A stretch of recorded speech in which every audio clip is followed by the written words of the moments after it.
Hello, everyone, and welcome to today's IPDAY webinar, Collaborative Problem Solving in Multi-Level Classes. I'm June Rawl, IPDAY's director, and I'm really happy that all of you could join us today. During today's webinar, we're going to focus on collaborative problem solving in our classes. We're excited to welcome a guest speaker, Ms. Regina Turner, who is joining Jenna Moniz from Atlantic Technical College. They'll be sharing some of the what's, whys, and hows of collaborative problem solving and its importance for preparing students for today's workforce. But before we get started, a few little housekeeping rules to remember. Your microphones are muted. You can interact with us, and we want you to, but we want you to do that through the Q&A section on your screen. Type in any question or comment you may have throughout the webinar, and we'll be answering them throughout. The PowerPoint and the workbook for this webinar is already loaded on the IPDAY website. So if you haven't downloaded it for the webinar right now, you can go and grab it later. As in the past, today's webinar is being recorded. All of our webinars are recorded. Look for it in the archived section on the IPDAY website. They'll be available within 48 hours. Okay, I'm going to turn it now over to Jenna and Regina as they introduce you to today's objectives. Thank you. June, thank you so very much for that nice introduction. Folks, we are so glad to be here with you again today. I thought it was most appropriate that I invite one of my dear colleagues and friends here to speak with us today because she's actually in the classroom doing the hard work. And it's one thing for me to talk about the whys. It's another thing to hear it directly from the field. So we thought today we would pull in one of our teachers from Atlantic Technical College to talk to us a little bit more about collaborative problem solving. And when we talk about collaborative problem solving, we're really addressing what the workforce is literally screaming at us that they need from our students who will be their future employees. They are looking for folks, employees that can work together on teams of their employees, think through problems that they may have and come up with creative solutions. So we're talking about the need for having clear communicative skills as well as deep critical thinking skills and being able to work on teams together. So we're going to dig into that a little bit deeper today and talk about what that means and what that means for us on the educational side, because we are the ones in the driver's seat in terms of preparing adult learners for the workforce. And as we talk about adults, it's important on our end, and I know on your end too, to talk about what that adult population, what those, what our adult demographic actually looks like, because we know it's a changing field. We've talked, a little bit, and I know that you all, and if any of you were fortunate enough to go to the COABE conference, the National Adult Ed Conference recently, there was lots of conversation about the generational gaps within our classes. Our students are getting younger and younger. A couple of years ago, research was done in terms of how many students of ours are between the ages of 16 and 24, and at that point, it was over 60%. It continues to grow.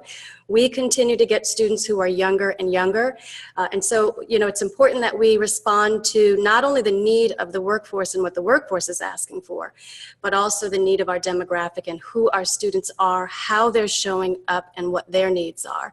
So we're not going to talk too much today about the social emotional piece, although we will dig into it as it's a huge component. But we're from Broward. We're in Broward. We are a couple miles from Marjory Stoneman Douglas School. So it's there's no way that we can't think about, plan for, have at the forefront of our minds just about every day the social emotional needs of students. We get students directly from Stoneman Douglas. Those of you who are watching the news, you know that just a couple of weeks ago, we had 2 suicides, former students of Marjory Stoneman Douglas. We also know there was the suicide of a parent from Sandy Hook that happened years and years ago. So we have no choice but to be very much aware of the whole person, the whole being as they come into our classes. So as we talk today about the academic goals and the workforce needs, we're also going to talk about the need of the person, the being, the students as they're showing up to us.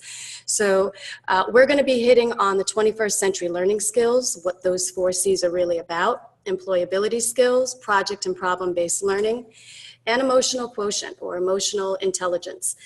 We often talk, we're a standardized, standards-driven field with education, but more and more we're seeing the need to talk about and be prepared for the emotional need of students. We're emotional creatures, and we can't get to the academics and the intellectual piece until we first address the human piece.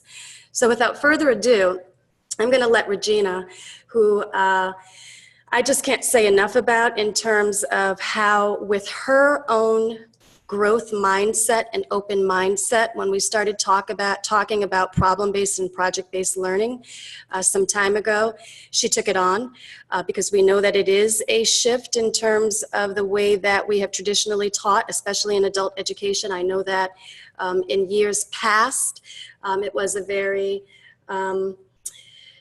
prescriptive driven type of instruction, and we know that as we shift for the need of the workforce and students, we know that our instruction has to look a little bit different too. So Regina took that on. She's been our trailblazer, and for all intents and purposes is really our local expert on problem and project-based learning. She's got a science background, so I think that helps in terms of the scientific method. And also she is very well learned in terms of mindfulness and knowing students and developing relationships with students. So she was the perfect person to kind of take this on full blown, and we couldn't be more happy to have her as a part of the team. So without further ado, I'm going to turn it over to Regina. She and I will share the presentation. Again, please don't hesitate to type in your questions in the Q&A. We'll be responding to them throughout. Thank you, Jenna, for that very gracious and kind introduction. Hi, everyone. My name is Regina Turner, and as Jenna stated, I am a science teacher actually here at Atlantic Tech, and I also teach TEAS, which are students who are trying to get into our LPN program. And, what I wanted to say to you all is, as already been stated, I am a teacher. I am in the classroom all day. I'm in the trenches. So when I speak to you today, I speak to you from experience. I speak to you from a place of knowing what teachers, have to deal with on a daily basis. And like you, I am, constantly searching for ways, strategies, things that I can do to engage my students. So with this 21st learning century, this 21st century learning came about, I have worked it, I still have some challenges with which, I will be transparent with you and share with you, but I will say that it has been the best for me in terms of helping my students be prepared for the 21st century. So I will talk about that, my experience. I have a couple of pictures to show you of my students actually at work. But, because I know it's a change, teachers, we're always inundated with different things that we should do and try. And, so I want to talk to you a little bit about the why. And once we talk about the why, we'll get into, how do you translate? How do you, work the why of the skills, the 21st century skills into our curriculum. So having said that, I just want to take the time to thank you for your time and attention and for being here, because I know if you are a teacher, you could be doing some other things. So thank you. So I'll start out by reading you a Google, I did research on Google last night because I wanted to know, what do teachers do? And so I wanted to read you a list of things that I found. Teachers create lessons. Teachers teach the plans. Teachers track the students' progress. They present the information, they create tests. They create and reinforce classroom rules. They work with school administration. They prepare students for standardized tests. So if any of you out there who can relate, you can either type it in or you can just raise your virtual hands, because like me, I'm very familiar with that criteria. But what I will tell you is that nowhere in that list of criteria does it prepare our students for the 21st century workplace, because it only talks about what teachers do, but it doesn't talk about how teachers interact.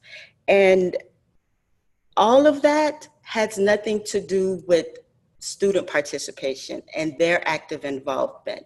And that is exactly what 21st century skills are all about. So the slides that you were looking at, the number one slide that you're looking at, basically it's a coalition of different educators, leaders, academic leaders, governmental agencies. It's a coalition that consists really of the U.S. Department of Education, the National Education Association, Apple, AOL, and Microsoft. And what they did was they came together and they compiled a list of standards. And these are people who are receiving our students. And they believed, based on what they compiled, that if these students were equipped with these skills, that they would be very successful in the workplace. The curriculum for the 21st century consists of incorporating both hard skills and soft skills. So if you're like me, I focused on the hard skills. That was content driven. It was important to me. I'm a science teacher and I know my science, and it's very important that my students learn the science. And so I'm not even going to say I wasn't open to teaching soft skills. I didn't know what they were. I didn't know what they were talking about. But now I understand that not only do I need to prepare my students for the test, but I also need to prepare them to enter the workforce. The next slide, the first thing I'm sure that screams out at you is 85%. So what does the 85% mean?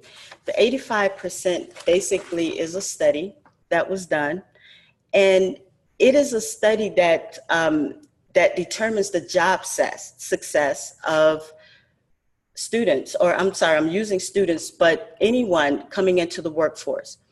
That 85% of the students, I keep saying students, I'm a teacher, I told you, but 85% of job success comes from having well-developed soft skills and people skills. So if we're only teaching content, where do our students fall? 15%, and that's not very good. So as I had stated earlier, the curriculum consists, or should consist, if we're preparing our students, of both hard skills and soft skills. Hard skills are the skills that can be measured. Soft skills are the skills that can't be measured. They're the intangibles. So let's talk about IQ for a moment. Previously, at least I had always been taught that if you're very smart, you would get a very good job. And what we're finding out, and I say we because I'm learning, I'm reading, I'm doing my research, is that IQ does not determine your success in a job. What IQ determines is how smart you are and what your cognitive abilities are, your potential for success. IQ focuses on the hard skills. And so we've been talking about hard skills, soft skills. And here are a list of hard skills. I won't read them all to you, but of course, if you have someone who's computer literate, that's great. Doesn't mean they'll be successful in the job. And of course, we as teachers, we teach core subjects such as reading and math. They need to know it, but it does not ensure that they'll be successful. These are skills, however, that the students can put on their cover letter, they can put in a resume, and they can say, hey, look, I have my certificate, I have a diploma, and these are the skills that may get them in the door, but they're not the skills that will guarantee that they're successful. So it talked a little bit about IQ. Now I'd like to talk a little bit about EQ. And that is a buzzword that has been going around lately. And EQ measures your emotional intelligence. It doesn't measure how smart you are, but it does measure your interpersonal relationships. And it measures empathy, which is, near and dear to my heart. It measures connection. So unlike IQ, which focuses on the hard skills, the EQ focuses on soft skills. So what are some soft skills? As I said earlier, soft skills cannot be measured. They're the intangibles. But having empathy, being able to manage your stress, having tools to manage your stress, being patient, being able to work in a team, being flexible are just some of the soft skills.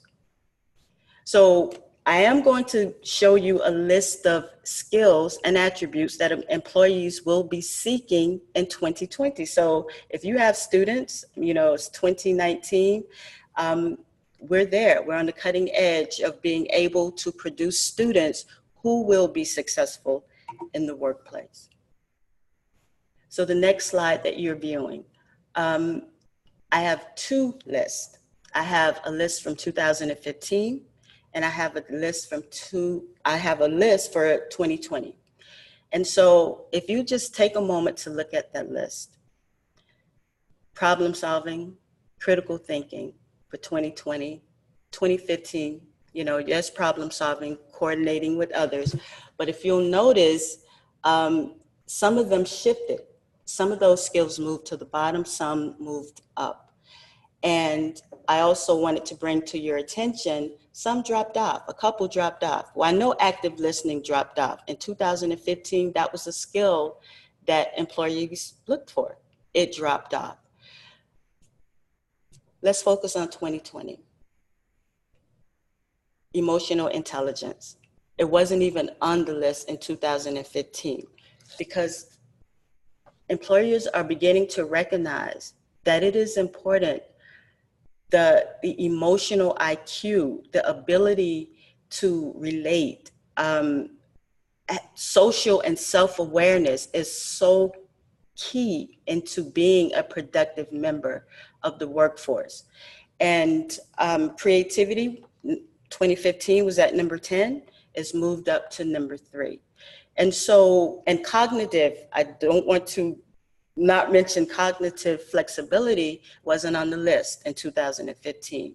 So when I see that, that's saying that, our students have to be flexible. They have to be adaptable. So if we just have them in a classroom, sitting in rows, and we are doing all of the teaching, when do they get that opportunity to make decisions, to, be flexible if something doesn't go well, the ability to change up and just, pivot, try something new. And so I wanted to show you this list because this is the list in which we have to keep before us as we are teaching our students. And cognitive flexibility, I wanted to know, I wanted to ask Jenna if she wanted to speak on that because I'm speaking to you as a classroom teacher as far as teaching my students, but Jenna is an administrative role and I just wanted to get her input on that. Well, and maybe, Regina, you are kind of keying into the idea that with regard to cognitive flexibility, we're talking not only about our students, but from our perspective as staff, as educators. The only way that we are going to be able to prepare students to do all these things, important things on the list, is that if we're able to model them ourselves, if we're able to embrace them and model them and be flexible in and of ourselves. So we know that change, and again, we know, folks, that if you're on this webinar, there's a good chance that you are of growth mindset and open to change and open to new options. And we know that you're probably, in some cases we're speaking to and preaching to the choir. So you may be in the capacity to be able to share some of this forward, to pay some of this forward with your colleagues. But we know that education, the landscape of education, my son is a senior in high school, and I often ask him about the kinds of work that they do in school, and for sure, for him, his feedback is he loves and enjoys the projects and the assignments that involve him working and collaborating with his peers and working on things that actually mean something to them. So, working out of workbooks and working from worksheets and working from very test-driven, whether it be TABE, GED, SAT, ACT, you name it, FA, FSA, if our approach continues to be only test-driven, I know that we're not speaking to the heart and the need of the person. And I'm saying this from the perspective of my own son. So that cognitive flexibility, to me, speaks very loudly about where we need to be as educators as well, and being open to shift and change, because we are very much at that juncture where a lot is changing. Our standards have changed, our students are changing. They're leaving, in a lot of cases, traditional high schools at 16 and 17-year-olds. They're showing up at our door. They've caught on that GED credential is no longer a GED, it's a high school diploma, Florida State awarded high school diploma. They get it, they know it, they're telling their friends, but they've left a situation that didn't work for them in a lot of instances. So the last thing that, in my humble opinion, that we want to do is put them back into that same kind of scenario. At the very least, before we get to TABE prep and GED prep and test prep, that we take time to get to know who they are, how they got to us, why they got to us, if something happened, what happened, and how we can talk about not just the healing process, but the growth process. Regina's going to get more into what her projects look like, but we know from research that a big part of what healing looks like and what healing entails. And when I talk about healing, I'm talking about the healing of anxiety, stress, depression. A lot of that healing has to do with the contribution, so that, that it's twofold. Part of it is feeling like you belong, so some of Maslow's language, positive psychology language, that you belong, that you are enough, you are valued in the package that you came in, you are valued. But another part of that, the other piece to that, is that you add value. So, young people period, want to feel like what they're doing is a contribution, that what they're doing is important, that what they're doing is valuable. So what better way to prepare students for the 21st century and help with some of that emotional healing at the same time than offering them opportunities to do real things in the community that add value, because we know it helps not just the community, it helps the students too. So I didn't mean to go on that long, Regina, but that's what cognitive flexibility speaks out to me about. And I think that while active listening has come off of the list for 2015, I think you see that embedded in emotional intelligence on your 2020 list, because emotional intelligence, as Regina will get into, is a broader picture. So rather than an isolated listening skill, we're talking about being, emotionally intelligent employees or adults that are going into the workforce. So I'll turn it back over to you, Regina. Okay. Thank you, Jenna. So the visual that you're seeing on your screen now, it's talking about a trend, the trend of an increase in soft intensive occupations. So if you see in 2000, the year 2000, 53% of the jobs were soft skill intensive occupations. And then in 2015, it increased to 59%. And in 2030, it is projected to be as high as 63%. So, I'm not great at math, but I can see that there's an upward trend. So, and I show you these visuals because I am definitely a proponent of, PBL, which I'll get more into, but I know based on experience and based on several conversations that I've had with my colleagues, there's a resistance there because they believe projects are separate from content. And, you know, and me telling them, or Jenna, you know, expressing the need to do so is one thing. But when I personally started looking up information and doing the research, it's like, no, this is not even an education thing. This is the workforce in which these students will have to earn and make a living. And if we have not adequately prepared them, then shame on us.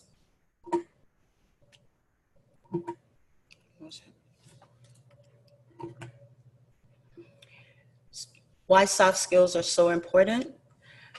Because that's what the jobs are asking for. They're asking us to send to them people who are well adapted, people who can fit in, people who, you know, are about teamwork and who can empathize with one another. You know, be self-aware, be able to accept and hear the criticism and, you know, and take that and do whatever you have to do to be better. Because if, you know, we don't teach the soft skills, we are sending students to them who have not practiced these skills, you know, and you can't teach it. It's an experience. They have to practice it. So that's why soft skills are so important. And soft skills aren't something that you can do one project, and it's like, okay, I've done my project. The students should know soft skills. No, this is why they're starting in elementary. This is why they're doing it in middle school and high school. And, you know, many of the adults that we get, they didn't have an opportunity to practice this. So, you know, when they walk into my class, they're really nice, sweet people, love them to death, but they don't have the soft skills. I mean, one of my favorite students, she's a gift, but she said to me, I can't keep a job because I curse all of my managers out. You know? So, you know, this is someone who could use some soft skill practice. And so I do the best that I can when they come to me, but what a joy it would be, you know, for these students to come to me that way. But unfortunately, many of them don't, and that's why they are in front of me. And so, I speak to you as my colleagues, you know, just trying to just show you the why, not even convince you. And obviously you can go back and you can do further research and you can, you know, look up the information. But the bottom line is this: if we are truly about our students, you know, we have to step aside and, you know, do what it takes to empower these students with the skills that they need so that they can be successful outside of your classroom. And, you know, another visual, an iceberg, it's not all in what we see. You know, what's on the inside? Are you broken on the inside? Are you depressed? Are you sad? Are you not able to deal, you know, with your stress? You know, what's going on? And so that's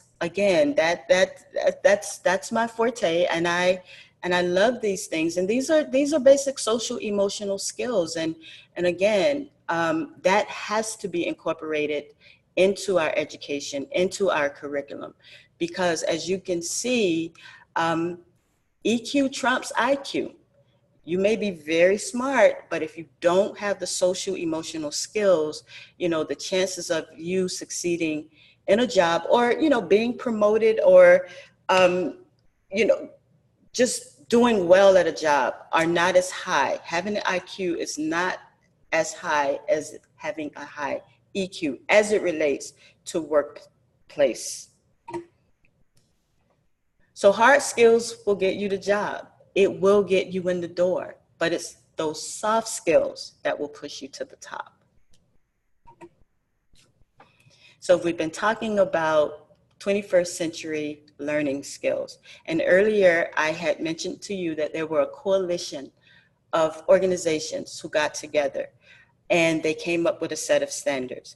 And some of the standards, part of the standards have to do with deeper learning, and the deeper learning standards are known as the 4Cs, which are collaboration, communication, creativity, and critical thinking.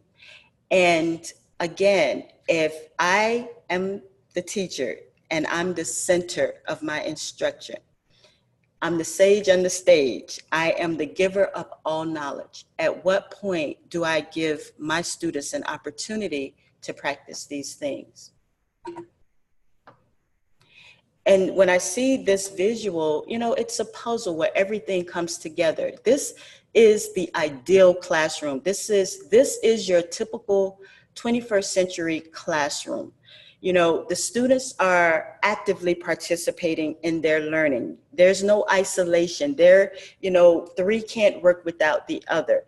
And we're all creative in our own way. We can all learn, you know, the skill of working in a team and using your own thoughts, you know, in terms of trying to figure something out and being able to communicate that. And you put that all together, you are basically, this is the model. These are the things that they would have to do in the workforce. So if you create your class as, you know, and model it based on those same things that they would have to do in the workplace, the same things that the employers are seeking, it'd be a piece of cake when they walk in the door, because employers know, and they've said, we can teach them content, we can teach them the hard stuff, but what we are looking for are people who have the soft skills. If they have soft skills, we can teach them anything.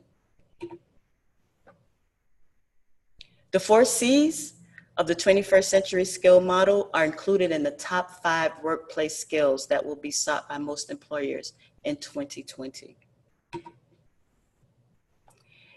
And the best way that I know how, the most effective way in all my years of teaching, and I don't know, I've taught maybe 16, 17 years, is project-based learning. And, you know, on some level I've done it, you know, but I am doing it with intention now, because I understand it's not just about having fun and, you know, doing project, but this is actually preparing my students for success. So project-based learning, it's all of what you see. I won't read all of this, but just know that project-based learning is more than just a teaching method. The teacher is there. The teacher is a guide. But the students are not just sitting in rows. The students are not just waiting for you to give them that information. Through PBL, project-based learning, they're developing intellectually and emotionally. They get to apply their knowledge to real world scenarios, and they get to solve the problems. And then once they do, they get to communicate it. So I broke it down, PBL model. The role of a teacher / facilitator, I personally like the word facilitator better, is to teach the students the key knowledge. As I said earlier, and as I always promise my students, you will pass the test. I promise you. I will make sure you have that information. So I provide them with the standards.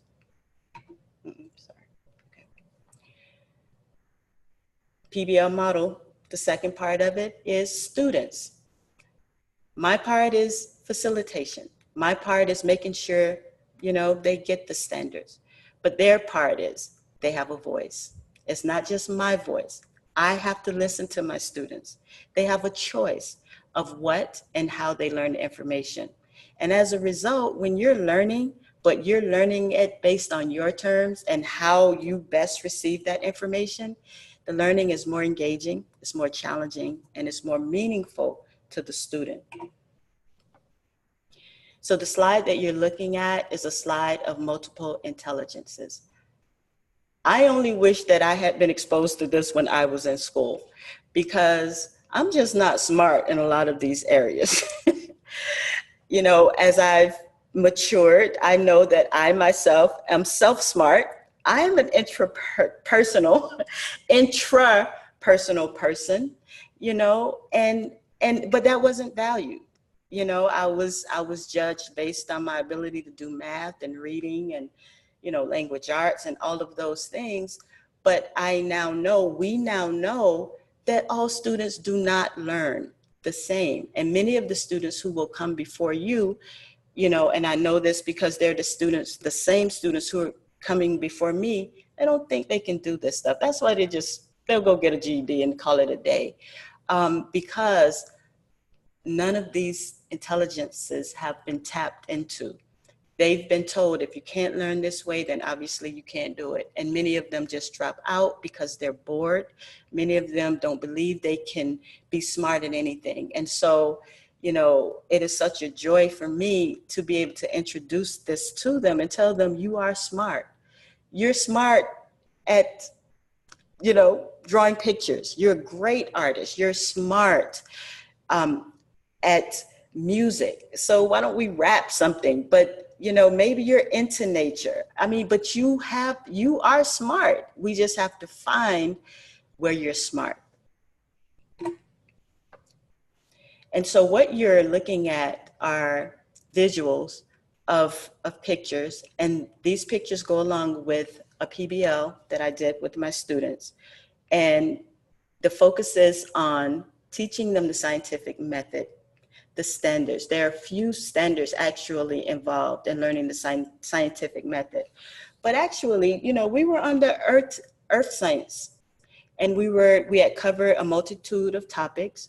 And I took a poll. I wanted to know, you know, what things were important to them, what issues were important to them concerning our earth.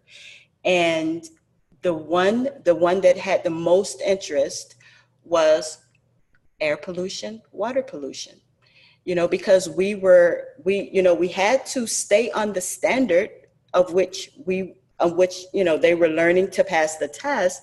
But in terms of deeper learning, how do I know that they understood the scientific method? How do I know that? Because they will have an opportunity to not only learn about the thing that they had requested to learn about, but they will also be applying the steps. And by applying the steps, you know, there were some things that they had to do. But before we get there, these are the standards that were being assessed. And if you'll notice, it's not just one standard. There are 4 standards that are being assessed. So I don't have to teach one standard at a time. And believe it or not, they don't even know they're learning these standards. But because, you know, they had to present the information in a certain way, and because they had to follow steps in their research, and, you know, they were learning it and they didn't even know it. And also, this visual are 3 additional standards that if you are a teacher who, you know, you teach a couple of courses rather. Maybe you're teaching science and RLA and social studies, math and science. There's the cross-curricular standards. So there are 3 additional standards that I found that the students, although I'm only teaching science, I do know that the students are in other classes and they can, you know, they can relate, they can make the connection.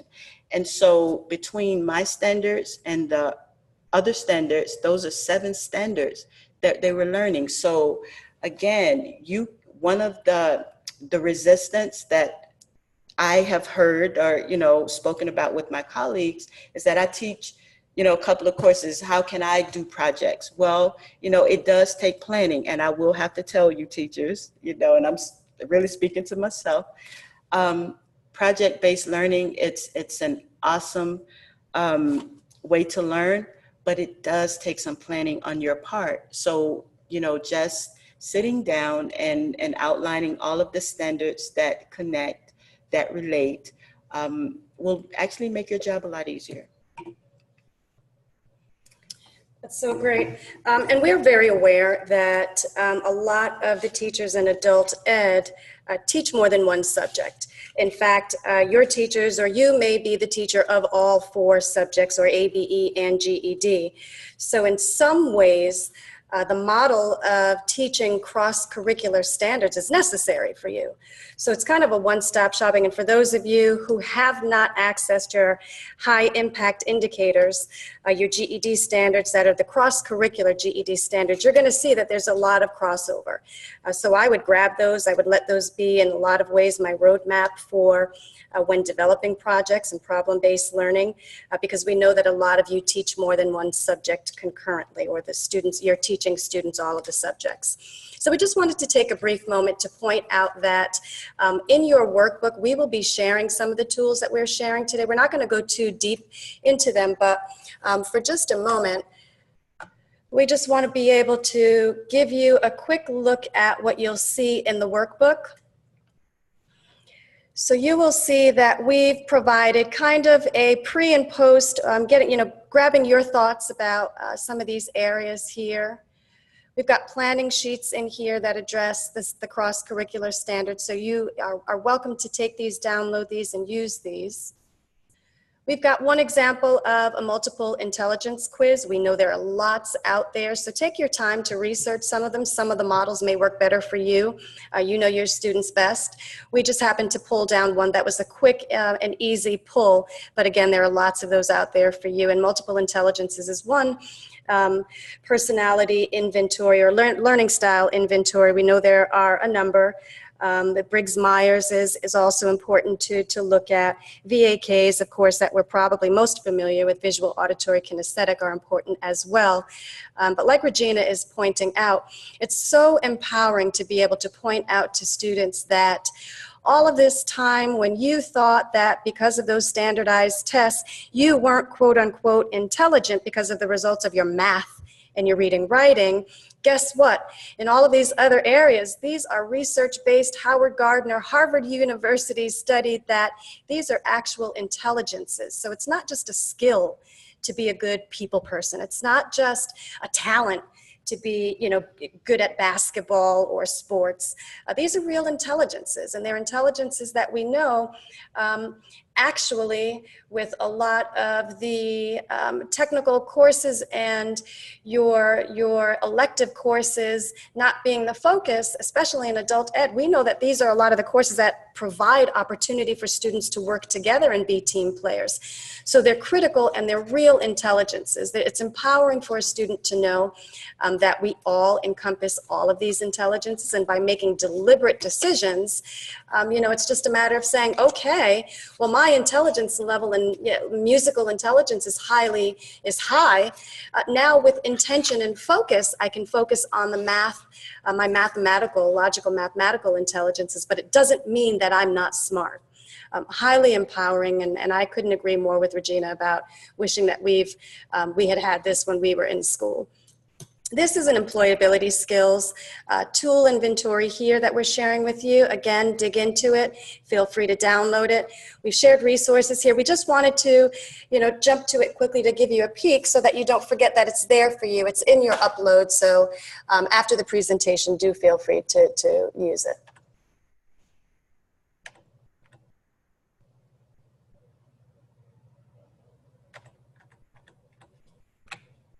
Okay. Okay, so what you're looking at are a few pictures of my students actively involved in their project-based learning activity. And as I had said earlier, they're studying the scientific method. And so the process, no one is working alone. They're collaborating. Prior to starting the project, they decided upon how they wanted to present it. There are some, hey, I'll do the computer, I'll do the research. There are others who are awesome artists. I have some who are musically inclined. There are those who are really savvy with the computer. They were making brochures, and they did experiments. But they were all learning, but they were just learning it in a way that they could receive it best and a way that they could present it best, because not only, the 4 C's are collaborating, critical thinking, creativity, but it also involves being able to communicate their findings to their peers. And so what you're looking at are 4 pictures. There are many more, but the first picture are a couple of students who wanted to show the comparison between a clean world and a polluted world, and all of the things that we are doing to, to destroy our ozone, to affect climate. And the picture to the right, the water pollution, these are the students who did research on how pollution is affecting the ocean and how that comes back to us. And they also created brochures. And the picture at the bottom left, this is a young lady, she was hands-on, she didn't want to do book work or anything like that. She actually wanted to experiment, so she experimented with some plants, and she manufactured her own polluted water and acid rain, and she did it over a 10-day period. And she's discussing her results of just how pollution does affect life, because plants are living things. And the last picture, the picture on the right, I mean, there are really no words for me to describe what you're seeing here, but this is a student this is his first PowerPoint ever. But it was so important to him that he learned how to do PowerPoint, because this information was so important. This is the media in which he wanted to present it. And the things that he learned in his research, as brilliant as I like to believe I am at teaching science, I could not have instilled the passion that he now has, because now he's saying he wants to be a hydrologist. And it was because of this project. It was because of his research. It was because, of people who don't have access to clean water. I mean, he's trying to figure out how he can get to Michigan and help those people who don't have access. In just teaching the sage on the stage, I would have never covered these things. He would have never learned those things. And because of that, this actually was the first PBL that I had done with them. And because of what I saw, they received from it, because of, just them learning all of these skills and learning the standards to pass the test. It is so difficult for me to go back to the way that I taught before, because I know that I am doing a disservice by not allowing them to take the lead. And I'll say this for someone, who, is having some resistance. It's you have to give up control.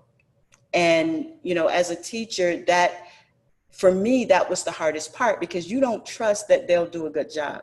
You don't trust that they will, deliver a product. And so you really are not teaching in the way that you are accustomed to.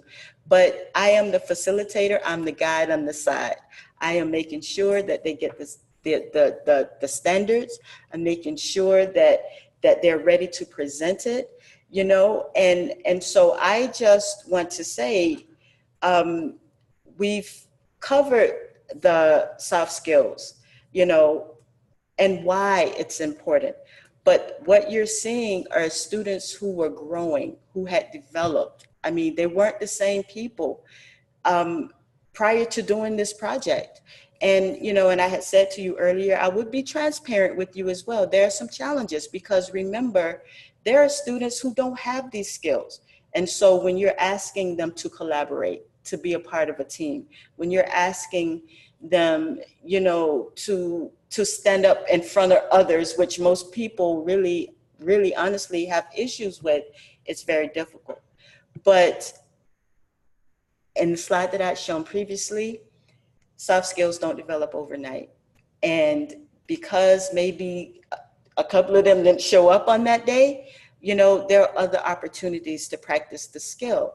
So I, has been said, I am a teacher. I'm in the trenches. This is not something that I researched.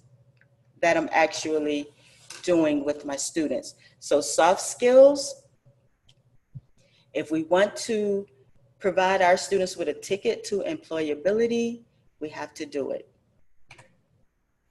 Because after all, it's those soft skills that pay the bills.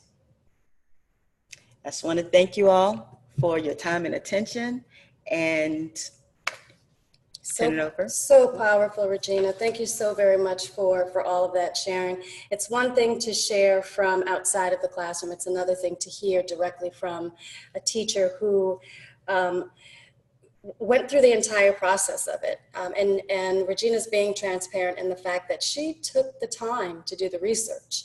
So we know that planning time is an issue for a lot of teachers in adult ed, but if we can carve out the time just to do a little bit of the research and planning, it is well worth it in the end. Also, there are lots of resources already out there. You don't have to reinvent the wheel. We use, if you just Google project and problem-based lessons that are already built for you, there are tons that are out there already. So in a lot of cases, you don't have to reinvent the wheel or develop this from scratch. They're already out there and you can just tweak them to your students' needs. So we want to make sure that we always give you the opportunity to give us your feedback and tell us what you think. So we are going to take this time to open up to you, for you, a survey that will allow us to get your feedback on the presentation. So June, if you are still listening, we're going to turn it back over to you at this point. Okay, Jenna, before we get into the survey, look at the chat box and check the Q&As, and then we'll get into the survey. All right, let me check the Q&As and see if, oh, thank you very much. How do we measure students' progress in soft skills? Very good question. If you look at the inventory that we shared in the workbook, that gives you some guidelines there, but there are a lot of resources out there, a lot of tools that are out there, and we'll be happy to share more. Please feel free to contact us individually about that.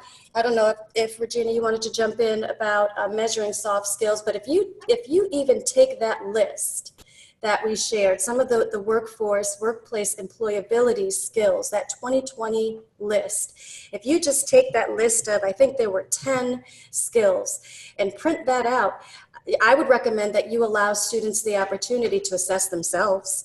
So maybe you range it on a scale from 1 to 10 so that you can measure their growth, they can measure their growth, and that you give them some feedback on it too. So you can actually take that list of 10 and use that as an assessment tool. And then let me check the chat box as well, just to make sure. Okay, and June, if you're seeing questions that I'm not seeing, if you can shout them out, we'd be happy to jump in. Let's see. I fully agree that our students are learning at much deeper levels when we initiate at least one project base per semester. Sadly, some programs continue stressing more lecture-based classes instead of facilitation and engaging projects such as these that are offering career building skills needed in most workplaces. Thank you so much. And to that we say, ah. No, to that we respond. We know, again, we know that a lot of you out here we're preaching to the choir in a lot of cases. You know the importance of this. And my feedback would be, show them the science, show them the research, show them the why behind this. This is not just a catchphrase. This is not just a cool phase. This is not just saying, hey, do PBL because it's the new lingo. These are exactly the skills that the employers are looking for. The American Association of Psychology did, cross-curricular, discipline research on the skills that are missing, and it's exactly these collaborative problem-solving skills. So they are screaming for these kind of employees, and what they're saying is that with regard to the education field, we're at ground zero. And if we're not doing it, then no one is. Students are coming to us they're coming to us for a reason, and for the most part, that reason is to get their credential and get a better job. Get that credential and get placed into the workforce with a career, with a strong career. That's not only going to pay the bills, but that's going to also be fulfilling to them. So when we talk about those kinds of careers, we're talking about careers that will necessitate them figuring out, solving the problems of a world that we don't even know we're going to be seeing. We're going to be facing problems of these people, our students, more accurately, are going to be faced with problems in a world that we don't even foresee what those problems are. We can't teach them what those problems will be. All we can do, the best that we can do, is teach them the skills and how to solve those problems. So it's in the teaching of the skills, the collaboration, the critical thinking, the working together, the communication skills that they can lay into and plug into whatever the problem is, whether that be solving the problem of red tide or solving the problem of illnesses that we don't know that we're going to have. It's solving the problems of the skills. So to that, and Regina, feel free to jump in, I would say show them the research. Show them the research really from the workforce. Jenna, thank you so much. We're getting right at the tail end, and we like to end right promptly at 4 o'clock. So before we get to that point, I just wanted to personally thank both of you for a wonderful presentation. You're getting a lot of feedback. We're getting a lot of feedback already on how great it was. So thank you so much. But before you leave us today, we would like to get your feedback. So now you're going to see some questions that are going to appear on your screen. So if you would go ahead and just answer these 3 short questions, we'd like to get your responses. While you're doing that, I'll just remind you that the next webinar will be on April 17th. This webinar will be titled Incorporating Mathematics into ESOL Instruction. And this webinar is going to focus on mathematic and critical thinking competencies. We're going to look at ways how we can include these competencies into our daily instruction. So thank you for today. Thank you for joining us. Thank you for all that you do. And we wish you a great rest of the day, and we'll see you next Wednesday. Thanks so much, folks. Thank you.